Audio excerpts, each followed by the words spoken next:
اور بہت سے ایسے حضرات بھی ہوں گے جنہوں نے ان کی زیارت فرمائی ہے. ان کے والد بزرگوار تھے حضرت مولانا اسماعیل صاحب رحمۃ اللہ علیہ. ضلع مظفر نگر میں قصبہ ہے جھنجھانا، وہاں کے رہنے والے تھے اور بہت ہی ولی صفت آدمی تھے، بڑے اللہ والے تھے. گرد و نواح میں ان کا شہرہ ہو گیا اور لوگ ان کی زیارت و ملاقات کے لیے اور ان سے دعائیں کرانے کے لیے آنے جانے لگے. مولانا زیادہ مقبولیت سے گھبراتے تھے تو وہاں سے سفر کر کے دہلی تشریف لے آئے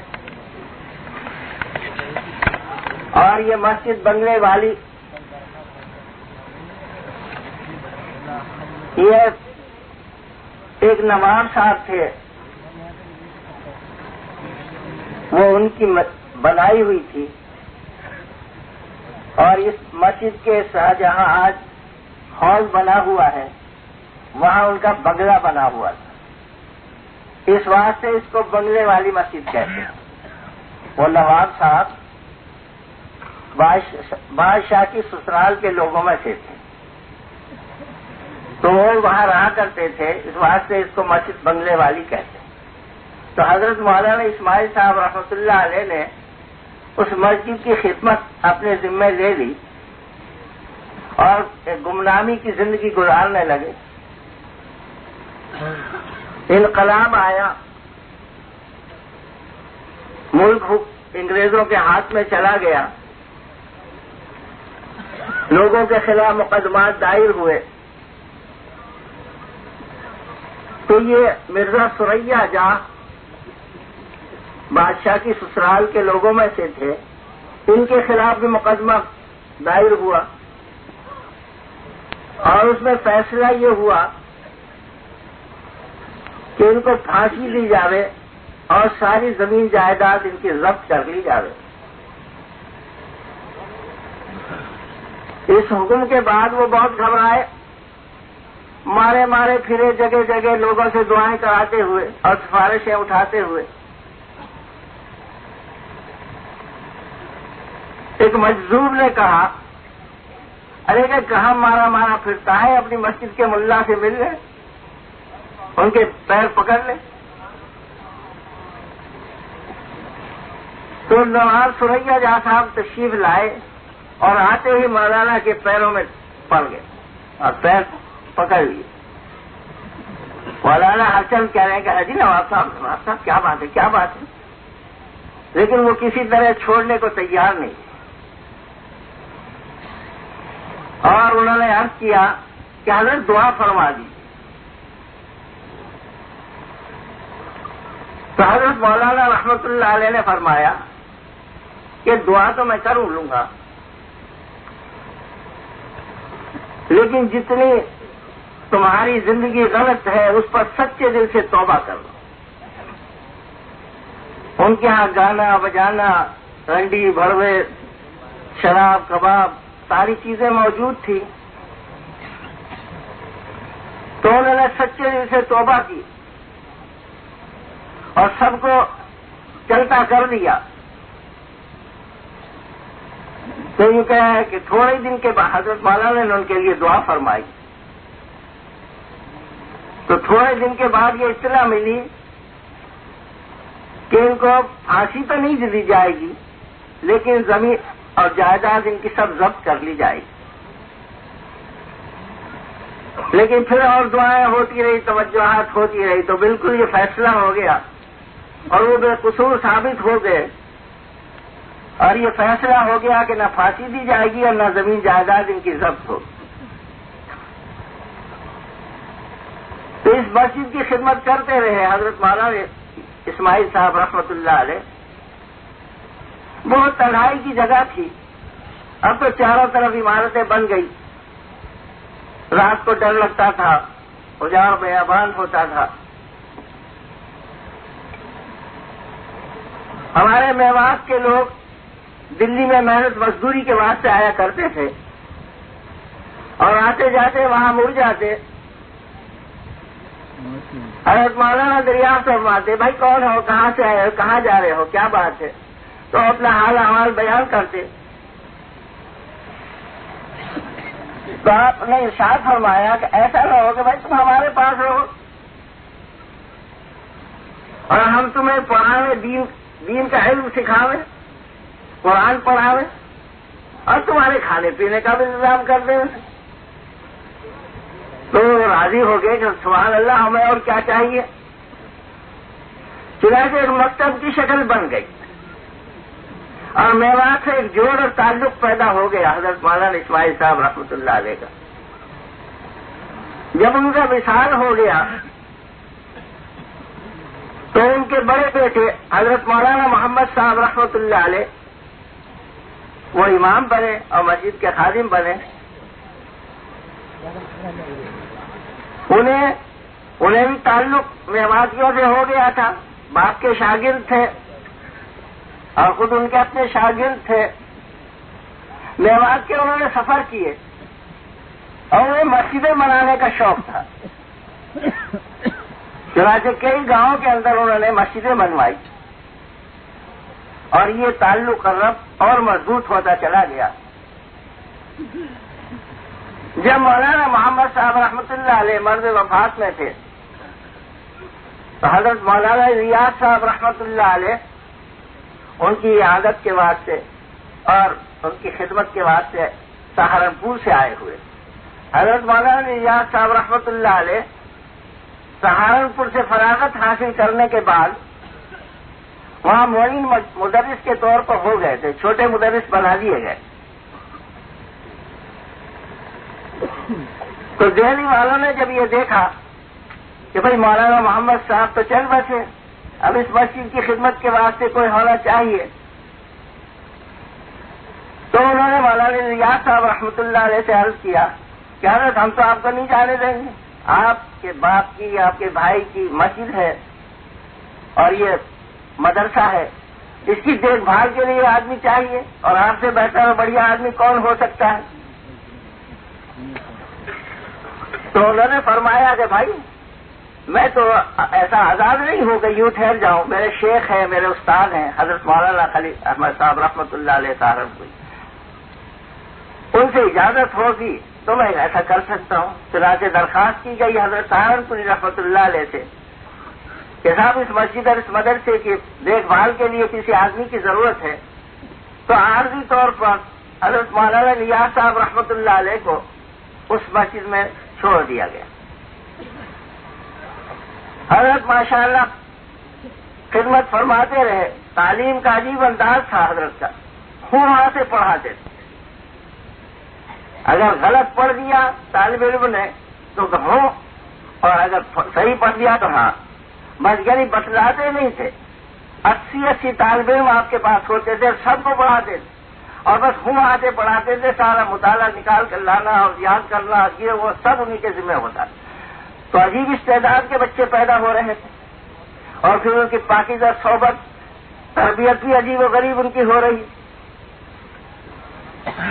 اس زمانے کے طالب علموں میں سے مجھے یاد ہے مولوی یونس صاحب رحمۃ اللہ علیہ ہمارے میں ایک میوات کے, تو ہمارے غالباً مولوی طلحہ صاحب بیمار ہوئے اور بہت بیمار ہوئے, ایسے کہ بچنے کی امید نہیں. تو حضرت رحمۃ اللہ علیہ نے فرمایا, مولوی یونس کو بلایا اور یہ فرمایا کہ مولوی یونس سمجھ لے اس بات کو, اگر یہ بچہ مر گیا تو تیری کھال اڑا دوں گا. یعنی ان کی سادگی کو کر رہا ہوں کہ کیسی تربیت والے تھے. وہ سمجھ گئے کہ بالکل مجھے ماریں گے حضرت, چھوڑیں گے نہیں بغیر مارے. اب جو انہوں نے گر گرانا اور رونا اور بلبلانا شروع کیا تو اللہ تبارک تعالیٰ نے حالت ہی بدل دی, بچہ تندرست ہو گیا. یہ ان کے یعنی تربیت کی بات تھی, اس لائن پر ڈالے تھے. خالی پڑھانا نہیں تھا بلکہ اس طریقے سے ان کی تربیت بھی ہوتی تھی کہ وہ ماشاءاللہ بہت اللہ والے اور بہت ہی پاکیزہ صفات والے پیدا ہو رہے تھے. بہت سے اپنے طالب علم مواد جا چکے تھے جو والد صاحب کے شاگرد تھے اور بھائی صاحب کے شاگرد تھے. انہوں نے عرض کیا کہ حضرت میوات تشریف لے چلے. تو ارشاد فرمایا کہ بھائی میں خالی اس کام کے لیے تو جاؤں گا نہیں کہ تم میرے باپ بھائی کے شاگرد ہو، میں چلوں وہاں اور دعوتیں کھاؤں، کوئی دین کا کام ہو تو میں بے شک چل سکتا ہوں. کہ حضرت فرمائے کیا ہو کہ ایسا ہو کہ مکتب قائم کیا جائے، قرآن پاک کے مکتب قائم کیے جائے میوات میں. تو جو لے جانے والے تھے وہ کہا کرتے تھے، اب انتقال ہو گیا اللہ غریب کا رحمت کرے، وہ کہا کرتے تھے کہ ہمیں بالکل امید نہیں تھی کہ کوئی اپنے بچے دینے کے لیے تیار ہو جائے گا. اس لیے کہ وہ سمجھتے تھے چھوٹا بچہ ہے اس کے ذمہ کچھ کام ہے، چھوٹے اور اس سے چھوٹے بچوں کو کھلانا ہے، بکری چرانا ہے، گائے چرانا ہے، پھر ہل جوتنا ہے، پھر کھیتی کاری کا دیکھنا ہے. تو وہ سمجھتے تھے کہ انہیں کہاں فرصت اس بات کی کہ وہ مکتب کے لیے طالب علم دیں گے. لیکن حضرت نے ارشاد فرمایا تھا ہمت کر کے اللہ سے مانگتے ہوئے لے چلے گئے اور پہلے ہی سفر میں 3-4 جگہ مکتب قائم ہو گئے.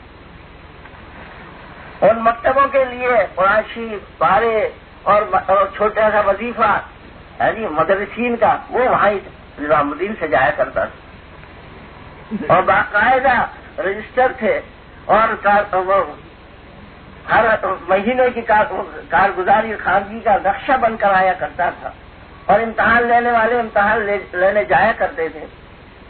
اور تھوڑے عرصے میں 300 سے زیادہ مکتب قائم ہو گئے. مکتبوں کا سلسلہ بڑھتا آنا شروع ہو گیا اور حضرت جو چاہتے تھے کہ اللہ کا دین دنیا میں چمکے اور پھیلے اور بددینی دنیا سے ختم ہو، اس کے ذریعے سے چاہنے لگے کہ یہ ہو جائے، لیکن ان میں ہوتا ہوا نظر نہیں آیا. ایک مرتبہ تشریف لے گئے ہوئے تھے ذمہ وار، ایک بچہ پیش کیا گیا جو قرآن حافظ ہو چکا تھا،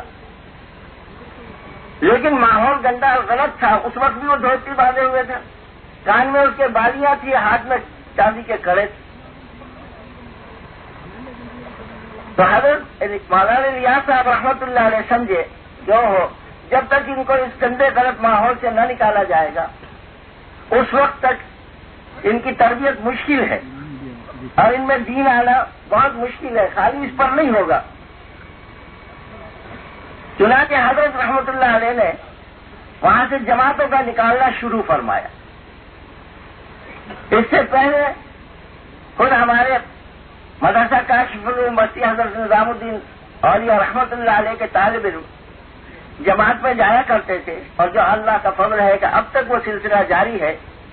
ہر جمعہ رات کو جانا اور جمعے کو واپس آنا، یعنی چھٹی کا وقت جو بیکار گزار دیتے ہیں اس کو اس طرح سے گزارنے پر راضی ہو جانے کی بجائے ان کا اس میں لگاتے تھے کہ دین کی محنت میں لگے. چنانچہ برابر جماعتیں جاتی رہا کرتی تھی، طالب علم بھی جاتے تھے اور ہم بھی جماعتیں بھیجا کرتے تھے. ایک دن بارش ہو رہی تھی، ہلکی ہلکی بارش ہو رہی تھی، ہم نے چھٹی کر دی. عصر کے بعد جماعتیں جانے کا معمول تھا، ہم نے چھٹی کر دی. حضرت تشریف لائے اسی حجرے میں جس میں آج کل میں ہوتا ہوں، اسی میں بس اس وقت سے تھا. تو حضرت تشریف لائے، بھائی جماعتیں چلی گئی. تو میں نے عرض کیا کہ حضرت جماعتیں تو آج رخصت نہیں کی. کیوں؟ جی بارش ہو رہی ہے. تو کھڑکی کھولوا کر جب کہا کہ دیکھو سڑک پر نظر ڈالو کوئی آ جا تو نہیں رہے آدمی. میں نے عرض کیا حضرت آج جا تو رہے ہیں، آدمی پیدل بھی جا رہے ہیں، سواری سے جا رہے ہیں، ٹانگوں میں جا رہے ہیں، موٹروں سے جا رہے ہیں. کہہ رہے اللہ کے بندو، دنیا والوں نے اپنا دنیا کا کام نہیں چھوڑا، تم نے دین کے کام کو چھوڑ دیا. یعنی محنت مجاہدے کی عادت نہیں، دین کے واسطے. دنیا کے لیے تو 1000 تکلیفیں اٹھا لیں گے، لیکن اللہ کے دین کے لیے تکلیف اٹھانا بھاری اور مشکل.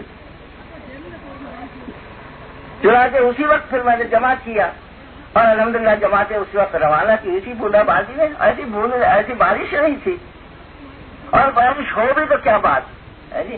جیسے دنیا والے اپنے کام کے لیے مستعد رہتے ہیں اور حال میں اپنی جان پر جھیل کر ہے جی، اور تشریف لے جاتے ہیں. اسی طریقے سے دین کے واسطے بھی آسان ہے. حضرت کے بڑے سفر ہوئے معراج کے، پہاڑوں کا سفر بھی ہوا، میدانوں کا سفر بھی ہوا. سفر کرتے تھے، رات بھر بیل گاڑی میں حضرت کی چارپائی بچھا دیتے تھے اور اپنے اللہ والے ذکر کرتے ہوئے ساتھ ساتھ چلتے تھے پیدل. اور جناب عصر عشاء کی نماز پڑھ کر بیٹھے اور لیٹے گاڑی میں، اور فجر جہاں وقت ہوا وہاں پہنچ گئے. ایک مرتبہ پہاڑ اوپر کا سفر تھا اور بڑے بڑے علماء فتح پوری کے اور مدرسہ مینیا کے حضرت کے ساتھ گئے تھے اس سفر. تو حضرت رحمت اللہ علیہ بہت ہلکے پھلکے بدن کے تھے.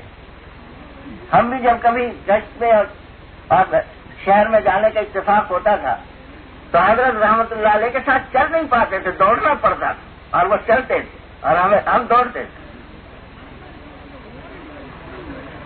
تو ہمت کر کے حضرت رحمت اللہ علیہ تو فٹافٹ گھاٹی میں چڑھ کر اور پہاڑ کے چوٹی پر جا کر اور نفلوں کی نیت باندھ لی، نماز پڑھنے لگے. اب وہ بیچارے ہانپتے کانپتے ہوئے پہنچے، پسینوں میں شراب ہو اور گھبرائے ہوئے. تو حضرت رحمت اللہ علیہ نے سمجھ لیا ان کا حال. تو یہ نہیں فرمایا کہ بھائی تمہیں تکلیف ہوئی ہے، ایسا نہیں فرمایا، بلکہ حضرات صحابہ کرام رضی اللہ تعالی اجمعین کے واقعات بیان کرنے شروع کر کہ کیسی کیسی بھوک اور کیسی کیسی پیاس اور کیسے کیسے پیدل کے سفر اور کیسے کیسے پیروں میں چیتڑے باندھنا اور کیسے کیسے ان حضرات نے سفر کی. تو دیکھتے دیکھتے ان کے چہرے بدل گئے، جو غم اور غصہ ان کے دلوں میں آ رہا تھا اور بڑے خفا ہونے کو تیار تھے. اگر ذرا بول پڑتے، دوسری بات حضرت مزاج پھرسی کر دیتے تو شاید وہ کہہ بیٹھے کہ جی اچھی مصیبت پہ ڈال دیا آپ نے تو. لیکن جب حضرات صحابہ کرام اولیاء اللہ کے واقعات سنانے شروع کیے تو وہ خود شرمندہ ہونے لگے کہ اللہ اکبر، ہمیں تو آج ہی یہ نوبت آ رہی ہے. ان کی تو ساری عمریں اسی طریقے سے اللہ کے دین کے لیے محنت اور مجاہدے کرتے گزر گئی تھی. تو میرے دوست اور بزرگ، حقیقت یہ ہے کہ اس کام کی بنیاد محنت اور مجاہدے پر ہے. کیسے کیسے سفر فرمائے اور کیسی کیسی اس کے بعد سے تکلیفیں اٹھائی. ہماری پیدل جماعتیں یعنی ضلع الور سے اور ضلع بھگت پور سے پیدل چلا کرتی. میاں جی عبداللہ صاحب مرحوم، میاں جی موسیٰ صاحب مرحوم اور ان کے ساتھی اور دوست وہاں سے پیدل سفر کرتے کرتے کرتے دہلی پہنچتے. اور پھر حضرت رحمت اللہ علیہ ان کا پروگرام بناتے تھے، ادھر کا پانی پان کرنال وغیرہ کا، اور اسی حال میں وہ پھر پیدل سفر کرتے تھے. بھوک اور پیاس خوب برداشت کرتے تھے. گاجر مولیوں کے اوپر گزارا کرتے تھے. امرود لے لیے ٹوکرا بھر کر، وہ صبح دوپہر کو بھی وہی کھا لیے، شام کو بھی وہی کھا لیے.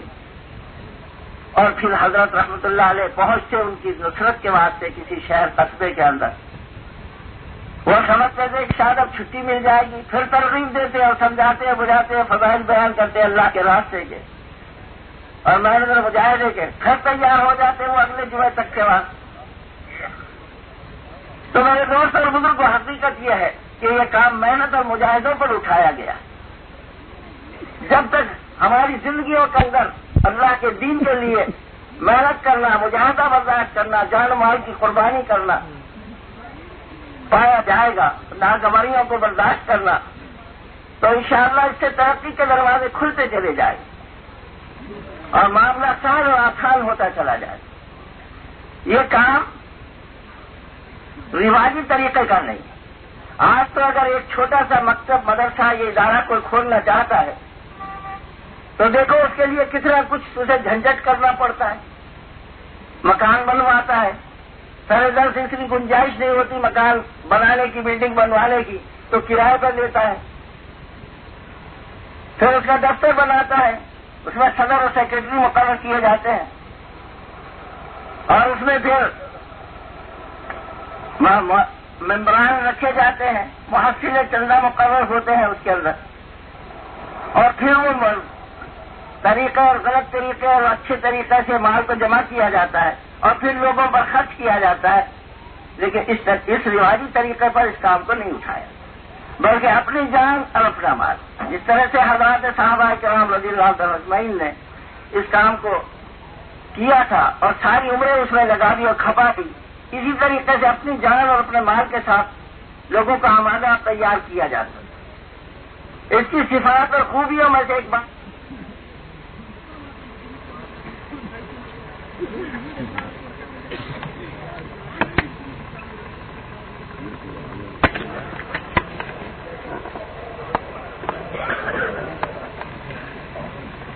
اس کام کے سلسلے میں مولانا یوسف صاحب کچھ کم مجاہدے برداشت نہیں، بلکہ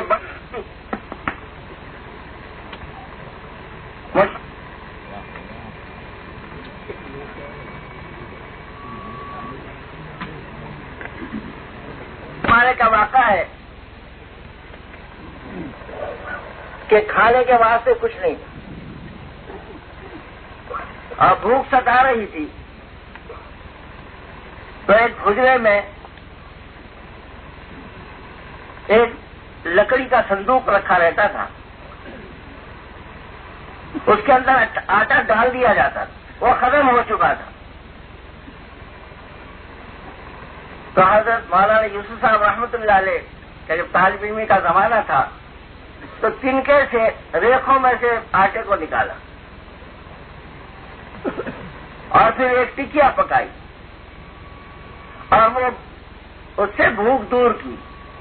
تو حضرت مولانا الیاس صاحب رحمۃ اللہ علیہ نے ارشاد فرمایا کہ اب اس عمارت کے اندر اور اس حلقے کے اندر اب بھوک نہیں آئی، فاقے اٹھانے کی ابھی حد ہو گئی۔ ہمارے قاری داؤد صاحب رحمۃ اللہ علیہ طالب علم کے زمانے میں کھانا پکا رہے تھے،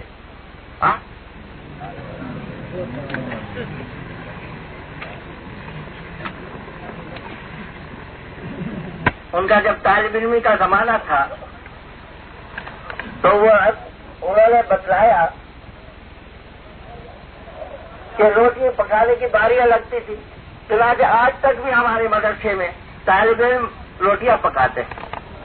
اس وقت بھی ایسا ہی حال تھا، اب تو بہت لکڑی کی اور فراوانی ہو گئی ہر چیز کی، لکڑیاں بھی جنگل سے کاٹ کر لایا کرتے تھے اور سوکھی لکڑی بھی نہیں ملا کرتی تھی، بلکہ گیلے کریل کاٹ لایا کرتے تھے اور اس سے کھانا پکایا کرتے تھے۔ بہت بہت توا ہے جب بھی موجود ہے، اس پر روٹیاں کچی پکی پکائی جاتی تھی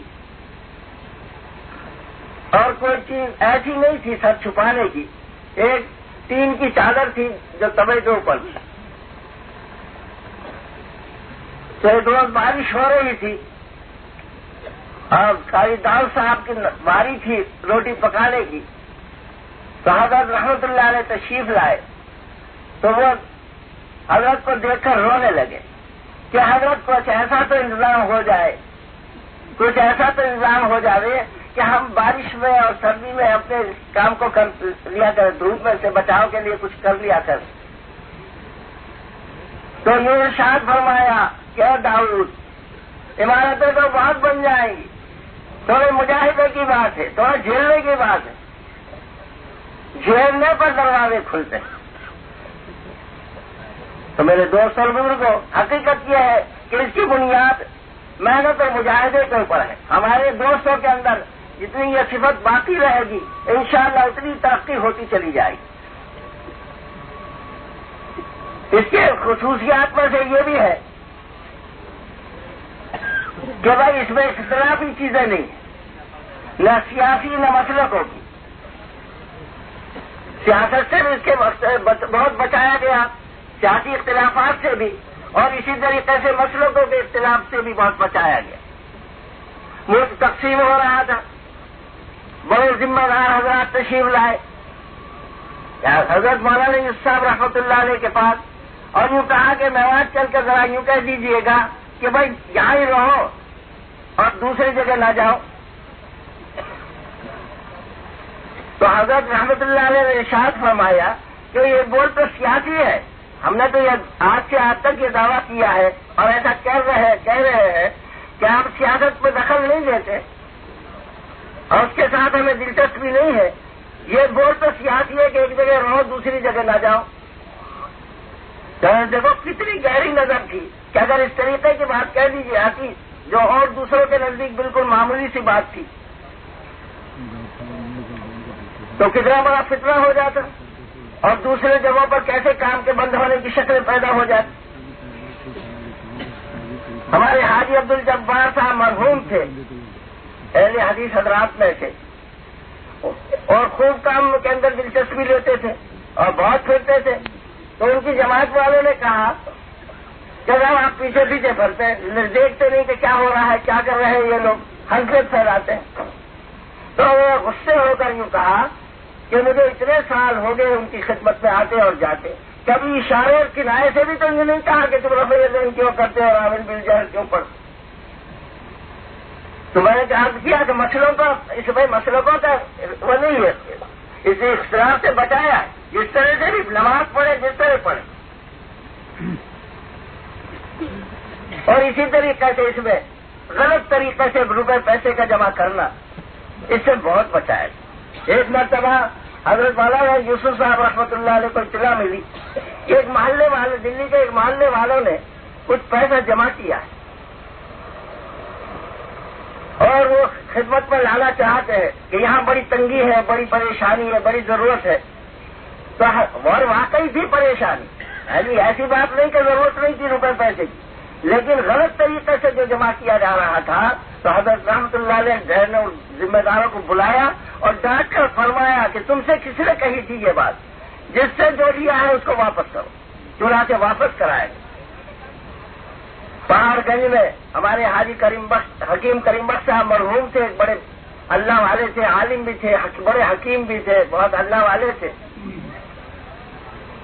انہوں نے ایک بڑے ٹھیکیدار حاجی غلام محمد صاحب تھے، ان سے کہا ارے کہ ظالم تیرا یہ روپیہ پیسہ کس کام آئے گا، وہاں تو یہ حالات ہے، یہ ضرورت ہے. تو وہ آیا اور بہت سارا مال اپنی جیبوں کے اندر لے کر آیا، بہت سارے نوٹ، اور کہنے لگا، آ کر ملا اور کہا کہ آپ کے ذمہ کتنا قرضہ ہے. تو حضرت رحمت اللہ علیہ نے فرمایا کہ آپ کو کیا کہ میں اس کو ادا کرنا چاہتا ہوں. حضرت نے فرمایا کہ ہم تو تم سے ادا نہیں کرائیں گے، تم تو وہی آدمی ہو نا کہ بڑے حضرت رحمت اللہ علیہ کی خدمت میں آئے تھے اور حضرت نے تمہیں باہر جماعت میں جانے کے لیے فرمایا تھا اور تم نہیں گئے، اور اب بھی تم تیار نہیں ہو، ہم تمہارا روپیہ ہرگز نہیں دیں. یعنی بڑی سخت ضرورت تھی، اس کے باوجود روپیہ رد کر دیا اور واپس کر دیا. یعنی کہنے والا یہ کہہ سکتا ہے کہ یہ اللہ کی مدد ہے، ہم تھوڑے جیسے مانگنے کے بعد اللہ کی مدد آ گئی، غیر سے بھی یہ ہو گیا وہ ہو گیا. لیکن حضرت زمانے میں آنے جانے لگے اور ماشاءاللہ ہر جمعرات کو وہاں سے کھانا پک کر آتا تھا. تو انہوں نے آنے جانے میں کمی کر دی. تو حضرت مولانا الیاس صاحب رحمۃ اللہ علیہ فرمایا کہ ہمیں نہیں چاہیے بھائی، کہہ والے نہ کہ اگلی جمعہ. پھر وہ گھبرائے اور وہ خیال ہوا اور ایسا مجھے کرنا چاہیے، چنانچہ الحمدللہ ان کا آنا جانا اسی طریقے سے قائم ہو گیا. میں نے عرض کیا کہ غلط طریقے سے مال کو جمع نہ کیا جائے، اس سے میں برکت بھی نہیں ہے اور کام کی ترقی کی شکل بھی نہیں.